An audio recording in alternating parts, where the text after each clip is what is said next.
Guys, this video made by a Nigerian guy when he was sharing the African countries with the highest GDP. He went further to say that South Africa's GDP has crumbled where Nigeria GDP is. And this left me to wonder, why are some Nigerians so ignorant? The video was debunked by Pete Obi. He was able to share the reasons why he thinks Nigeria is lagging behind, and he was seen urging Nigerians to learn from South Africa, because when it comes to the country with the highest GDP in 2025, he gave it up to South Africa. And we all know how knowledgeable Pete Obi is. I'm going to show you guys the videos that's currently trending. And then again, I have so many things to say at the end of the video. Take it away, guys. African countries with the highest GDP. African countries with the highest GDP. Number 10, Ivory Coast, $79 billion. Number 9, Tanzania, $84 billion. Yes, they get money from tourism. Number 8, Angola, $90 billion. Angola people, I don't know where people got this $90 billion from. Maybe people got it from selling toothpaste or from selling antelope, but because me, I don't know what which is your major factor or major production in Africa. I don't know. Number 7, Kenya, $112 billion. Kenya people, Depression Republic, congratulations to you people, but I have a question for you people. How can you people have $112 billion in East Africa alone? How can you people have this kind of money? Why Burundi people are struggling with $2 billion? Because it seems like you Kenyans can decide one day and buy Burundi. This is pure wickedness. You have to make it to be fair. You have to be fair. This has to be a fair competition, because your economy alone is Burundi, Zambia, and Uganda combined. People are very wicked. Number 6, Morocco, $147 billion. Number 5, yes, they got that money from selling fish. We all know that. Number 5, Ethiopia, $155 billion. Number 4, Algeria, $224 billion. Number 3, this number 3 is very interesting because they thought they were supposed to be number 1, but they are still number 3. My enemy, Amapiano Republic of South Africa, $380 billion. Number 2, Giant of Africa, Nigeria, $390 billion. I have a problem with this number 2 because Nigeria people, how can you people have $390 billion and you people still treat my people from Ghana like this? Because Ghana people are only common just 30 million. You people have $390 billion and your neighbor is only 30 million, and you people are still threatening them. Every time I post a video, you people be like, if Ghana not pay our money, it no go better for them. Nigeria people, you people are very, very wicked.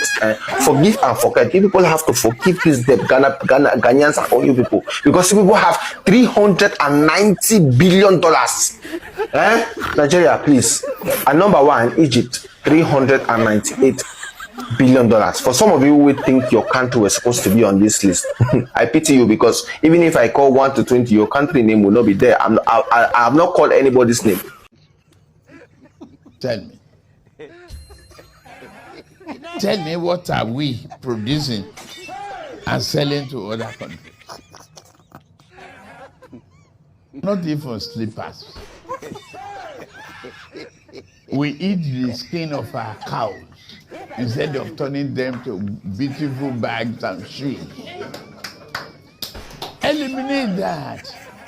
It's a sign of poverty. By the time he took over last year, we were still the biggest economy in Africa, with $477 billion as our GDP, followed by South Africa, Egypt, Algeria, and Morocco. Today, we are number 4. South Africa is number 1 now, I think about $373 billion. Egypt is second, $347 billion, followed by Algeria, $266. And we are now $252 billion GDP economy. It's even worse when you go to our per capita. We are actually 1/4 of per capita of the list of these nations that I mentioned. South Africa is over 6,000 per capita. Egypt is 4,000 plus. So is Algeria. And then Morocco, which among this is supposed to be the 5th, at 4,210, and we are 1,000 plus. So we actually gone low. We're coming from a low of per capita of 3,000 plus in 2014. So with every other thing have headed south. You see, insecurity is worsened. Well, let's Corruption has worsened. let's Adherence to the rule of law has worsened. The country has been nepotism is at the highest. So apparently, this is the list of top 15 biggest economies in Africa by GDP, and this report is based on IMF latest projection. Just in case you're not familiar with the word IMF, it stands for International Monetary Fund. Now, at number one, you have South Africa with more than $400 billion GDP with a population of less than 70 million people. At number two, you have Egypt with a population of less than 120 million people, and Algeria at number three. Unfortunately, the most populated African country, GDP, went from $500 billion to less than $200 billion in 10 years. At the same time, some individuals in Nigeria are still defending the government in the name of patriotism. But I always tell people this. There's a difference between constructive patriotism and blind patriotism. And what I've noticed as a Nigerian is that our government is not just our problem. We, the people, are also the biggest problem facing Nigeria. And also, we are hindering our own progress by supporting evil in the name of patriotism. The more you support this government, the more you give them go ahead when it comes to looting and embezzling the future of Nigerians. Because supporting this government is like supporting those that are stealing your happiness away. Yes, no disrespect to the current administration, but let's speak factual here and put our emotions aside. In 2015, the Nigerian GDP was about $500 billion under the former ruling party known as PDP, People Democratic Party. Now, things went south when the current ruling party took over power, APC. From 2015 to 2025, the Nigerian GDP went from $500 billion to less than $200 billion under the ruling party known as APC. So, do you know the crazy part here? When the Nigerian GDP was about $500 billion, the population of Nigeria were less than 200 million. Fast forward to 2025, the Nigerian population is 237 million people with less than $200 billion GDP, which means we're actually one of the poorest countries on earth today. So stop comparing yourself with South Africa, stop comparing yourself with Egypt, stop comparing yourself with Morocco, stop comparing yourself with Seychelles, Tunisia, Kenya, Tanzania, Rwanda. They are far better than Nigeria. Even Ghana is far better than Nigeria, judging by this. And maybe I'm stupid, please educate me if you don't mind. Why is it that our GDP is decreasing? On the other hand, our population is increasing. Why? Why? What is 237 million people doing with less than $200 billion GDP? What is the GDP of California? What is the GDP of Texas? What is the GDP of Japan? And what is the population of Japan? What is the GDP of South Africa here? And what is the population of South Africa compared to Nigeria? Yet, their GDP is twice as tall compared to Nigeria. Now, let's talk about Ethiopia from the East African region. Ethiopia also lost their position as number one GDP in East Africa. Officially, Kenya is number one GDP in East Africa with more than $113 billion GDP. So, shout out to the people of Kenya.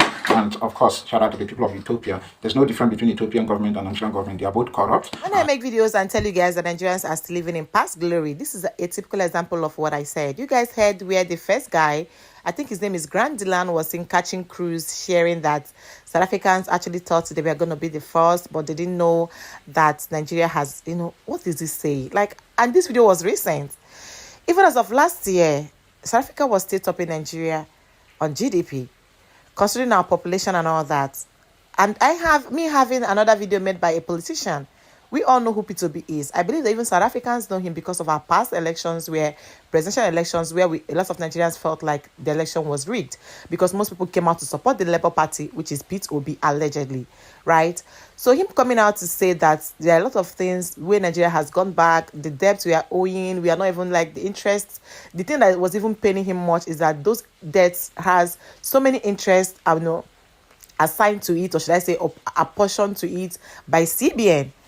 I might not be getting the accountants' names right, but you guys understand exactly what I'm trying to say. So what I'm trying to say in essence is we are living in past glory. See, our economy has crumbled, but what do you expect when the president of the country came out to say that we are literally importing nothing, not even slippers? He made it clear that we Nigerians are not exporting something. So how do we now make up money? How do we make up fund when at the actual sense we aren't exporting anything?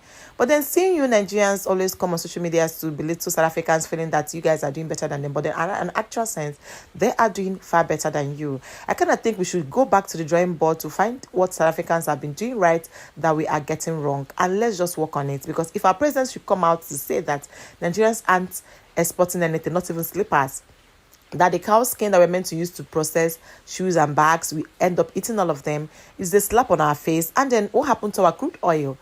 Well, I just hope by now we should ask our president, because it says we are literally importing nothing. That means even down to the crude oil, exporting, even down to the crude oil aren't being exported anymore. This is the first time coming across my face. Thank you so much for being amazing. Thank you so much for watching always. Welcome to my channel. Don't make your last by subscribing, and I'll see you guys in my next video. Bye.